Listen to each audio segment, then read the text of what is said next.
Welcome back. And picking up where we left off, the second agreement, don't take anything personally. The next three agreements are really born from the first agreement. The second agreement is don't take anything personally. What happens around you, don't take it personally. Using an earlier example, if I see you on the street and I say, "Hey, you're so stupid," without knowing you, it's not about you, it's about me. If you take it personally, then perhaps you believe you are stupid.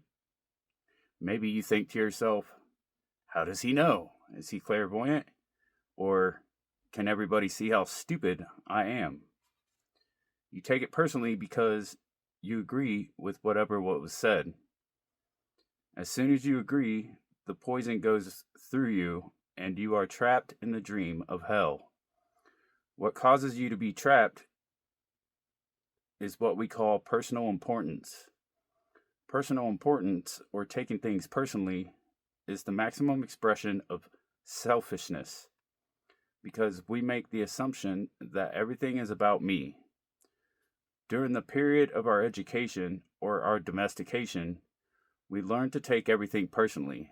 We think we are responsible for everything. Me, always me. Nothing other people do is because of you. It is because of themselves. All people live in their own dream, in their own mind. They are in a completely different world from the one we live in. When we take something personally, we make the assumption that they know what is in our world, and when we try to impose our world on their world. Even when a situation seems so personal, even if others insult you directly, it has nothing to do with you. What they say, what they do, and the opinions they give are according to the agreements they have in their own minds. Their point of view comes from all the programming they receive during domestication. If someone gives you an opinion and says, "Hey, you look fat," don't take it personally, because the truth is that this person is dealing with his or her own feelings, beliefs, and opinions. That person tried to send poison to you, and if you take it personally, then you take that poison and it becomes yours. Taking things personally makes you easy prey for these predators, the black magicians. They can hook you easily with one little opinion and feed you whatever poison they want, and because you take it personally, you eat it up. You eat all their emotional garbage, and now it becomes your garbage. But if you do not take it personally, you are immune in the middle of hell. Immunity to poison in the middle of hell is the gift of this agreement. When you take things personally, then you feel offended, and your reaction is to defend your beliefs and create conflicts.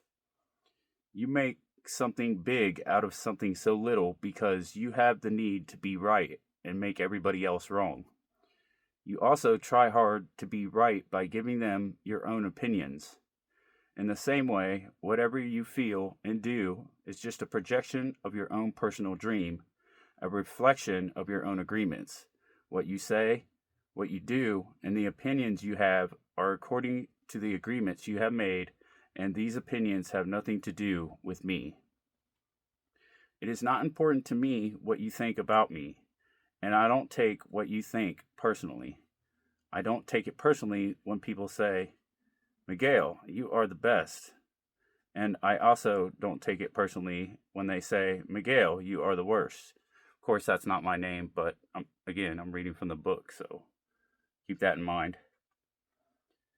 I know that when you are happy, you will tell me, "Miguel, you are such an angel." But when you are mad at me, you will say, "Oh, Miguel, you are such a devil. You are so disgusting." How can you say those things? Either way, it does not affect me because I know what I am. I don't have the need to be accepted.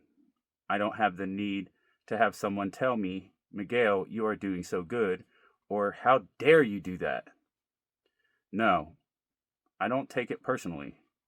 Whatever you think, whatever you feel, I know is your problem and not my problem. It is the way you see the world. It is nothing personal because you are dealing with yourself, not with me. Others are going to have their own opinion according to their belief system. So nothing they think about me is really about me, but it is about them. You may even try to tell me, Miguel, what are you saying? What you are saying is hurting me. But it is not what I am saying that is hurting you. It is that you have wounds that I touch by what I have said. You are hurting yourself. There is no way that I can take this personally. Not because I don't believe in you or don't trust you, but because I know that you see the world with different eyes, with your eyes. You create an entire picture or movie in your mind, and in that picture, you are the director, you are the producer, you are the main actor or actress. Everyone else is a secondary actor or actress. It is your movie. The way you see that movie is according to the agreements you have made with life.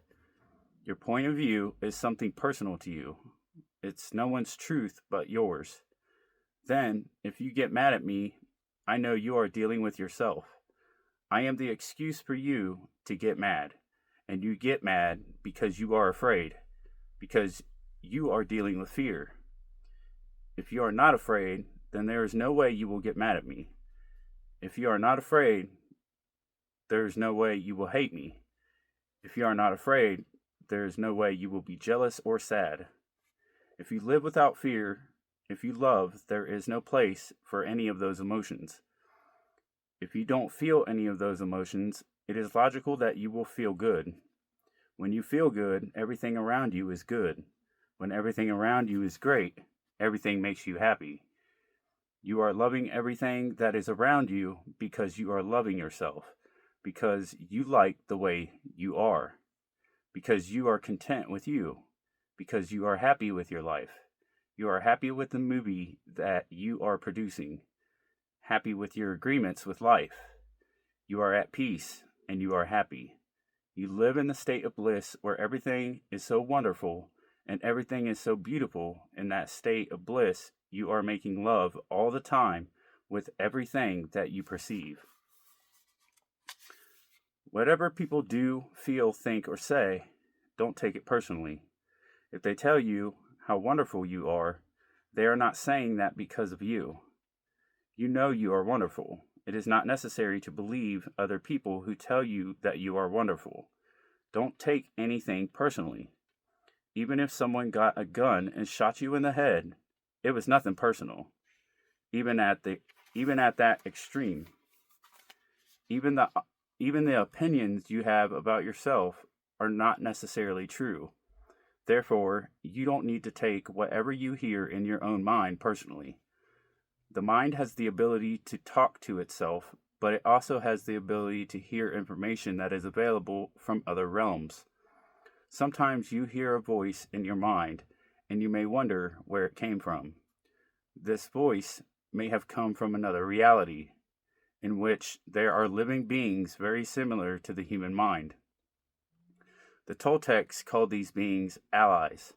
In Europe, Africa, and India, they called them the gods. Our mind also exists in the level of the gods. Our mind also lives in that reality and can perceive that reality. The mind sees with the eyes and perceives this waking reality. But the mind also sees and perceives without the eyes, although the reason is hardly aware of this perception. The mind lives in more than one dimension. There may be times when you have ideas that don't originate in your mind, but you are perceiving them with your mind. You have the right to believe or not to believe these voices, and the right not to take what they say personally. We have a choice whether or not to believe the voices we hear within our own minds, just as we have a choice of what to believe and agree with in the dream of the planet. The mind can also talk and listen to itself. The mind is divided as your body is divided. Just as you can say, I have one hand and I can shake my other hand and feel the other hand, the mind can talk to itself. Part of the mind is speaking and the other part is listening. It is a big problem when 1,000 parts of your mind are all speaking at the same time. This is called a metote, remember? The metote can be compared to a huge marketplace where thousands of people are talking and bartering at the same time. Each one has different thoughts and feelings. Each one has a different point of view. The programming in the mind, all of those agreements we have made, are not necessarily compatible with each other.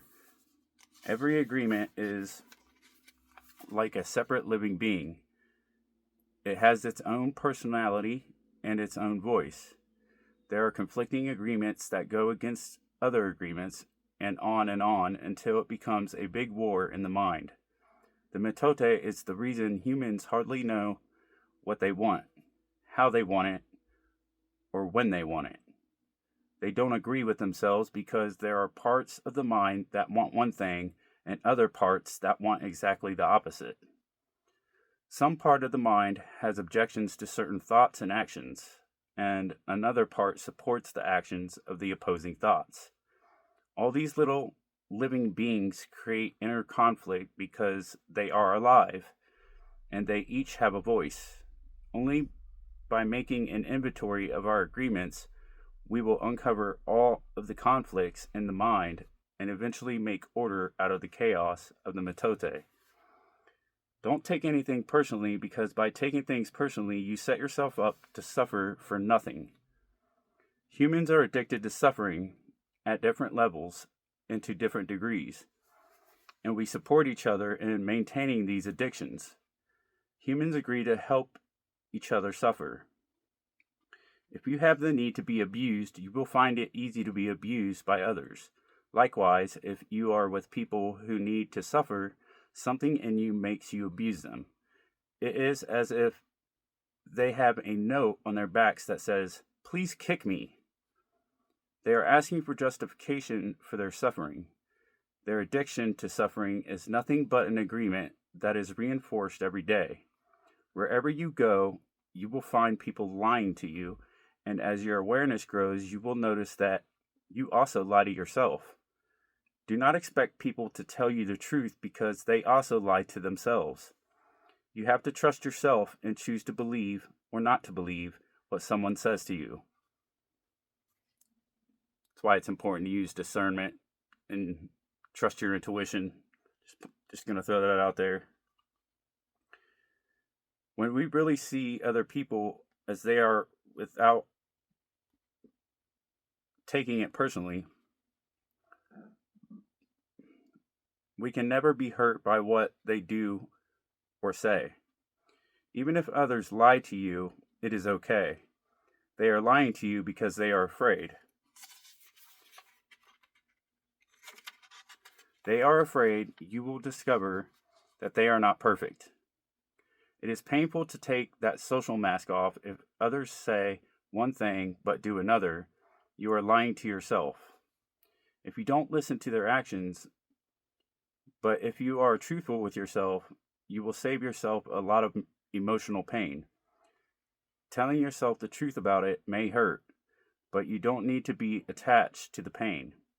Healing is on the way, and it's just a matter of time before things will be better for you. If someone is not treating you with love and respect, it is a gift if they walk away from you. If that person doesn't walk away, you will surely endure many years of suffering with him or her. Walking away may hurt for a while, but your heart will eventually heal. Then you can choose what you really want. You will find that you don't need to trust others as much as you need to trust yourself to make the right choices.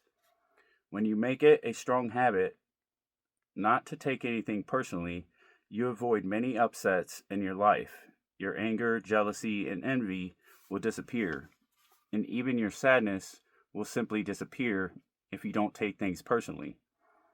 If you can make this second agreement a habit, you will find that nothing can put you back into hell. There is a huge amount of freedom that comes to you when you take nothing personally.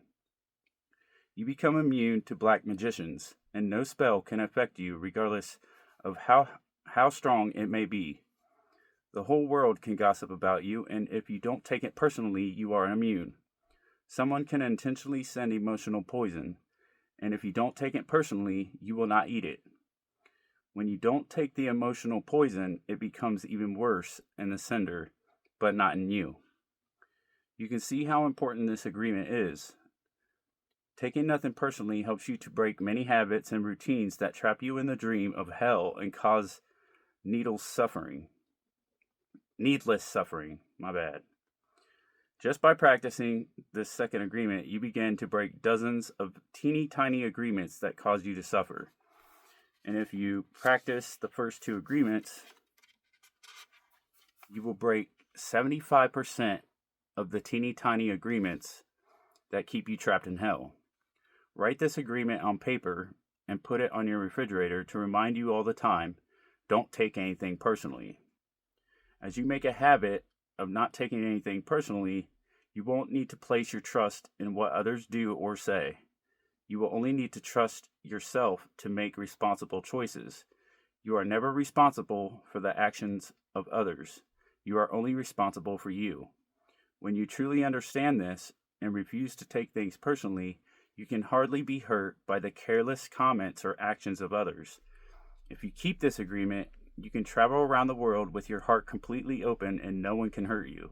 You can say, I love you, without fear of being ridiculed or rejected. You can ask for what you need. You can say yes, or you can say no, whatever you choose, without guilt or self-judgment. You can choose to follow your heart always. Then you can be in the middle of hell and still experience inner peace and happiness. You can stay in your state of bliss, and hell will not affect you at all.